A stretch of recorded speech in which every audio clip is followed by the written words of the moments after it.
અંકલેશ્વરના ગળખોલ પાટિયાથી અંદાડાને જોડતો મુખ્ય માર્ગ છેલ્લા ઘણા સમયથી અત્યંત બિસ્માર હાલતમાં ફેરવાઈ ગયો છે.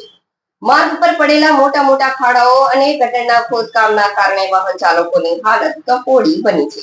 આ સમસ્યા અંગે વારંવાર રજૂઆતો કરવા છતાં તંત્ર દ્વારા કોઈ નક્કર કામગીરી ન કરાતા કંટાળેલા સ્થાનિક રિક્ષા ચાલકોએ વહીવટી તંત્રનું ધ્યાન દોરવા માટે માર્ગ પર ખોદાયેલા ગટરના ઊંડા ખાડામાં બેસીને અનોખો વિરોધ નોંધાવ્યો હતો.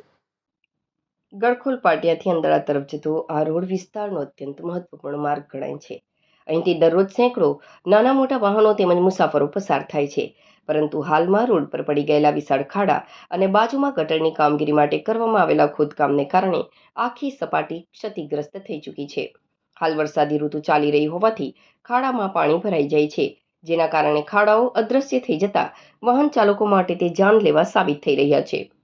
અસહ્ય બનેલી આ હાલાકીથી કંટાળીને રિક્ષા ચાલકો અને સ્થાનિક રહીશોએ આરપારની લડાઈ અંકે કરી હતી.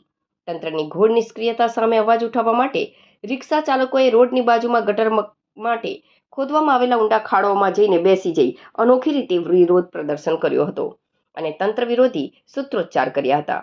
સ્થાનિકોએ એક સુરે ચેતવણી આપી છે કે હવે માત્ર થીંગડા મારીને વેઠ ઉતારવાના બદલે માર્ગનું ટકાઉ અને ગુણવત્તાસભર સમારકામ તાત્કાલિક ધોરણે પૂરું કરવામાં આવે તેવી માંગ કરી રહ્યા છે.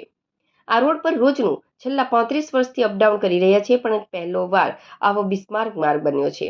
રોડ પર પાણી નિકાલ ન થતા આટલી ખરાબ હાલત છે. ગટર ખોદી જતા રહ્યા પણ રોડ કે તેની બાજુમાં કામમાં ન કરતા રાહદારી અને વાહન ચાલકોને વેઠવું પડી રહ્યું છે. આમ કહ્યું અંદાડાના રાહદારી અનિલ બાલુભાઈ પટેલે. મારું નામ નવીનભાઈ બાલુભાઈ પટેલ છે, રહેવાસી અંદાડાનો છું. આજે 32 વર્ષથી આ કોઈ પહેલી વાર આવો રોડ જોયો મેં.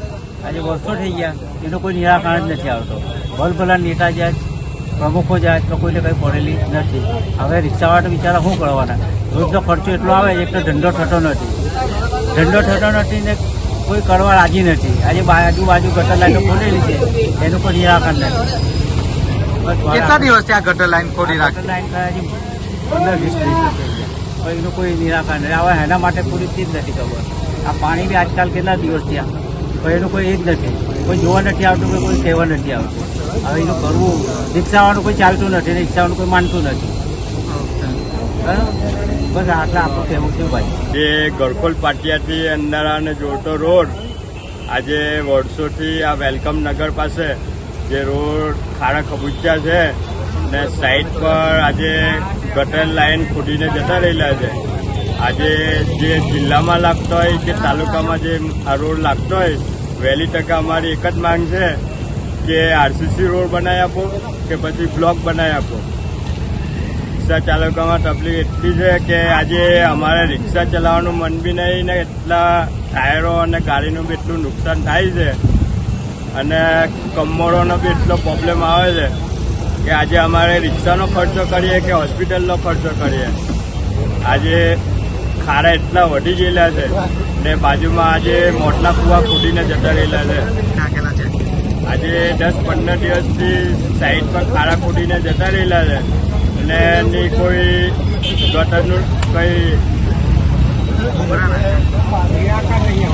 હવે શાના માટે ખાડા ખોદી ગયા એનું તો અમને કોઈ ખબર નહીં કે ગટર માટે ખોદી ગયા કે આજે અમારા રિક્ષા ચાલકના મોટના કૂવા માટે ખોદી ગયેલા છે. અમને એનું કોઈ ખબર છે નથી. તમારી શું માંગ છે? અમારે તો એક જ માંગ છે કે વહેલી તકે આને નિરાકરણ લાવે ને રોડ રસ્તા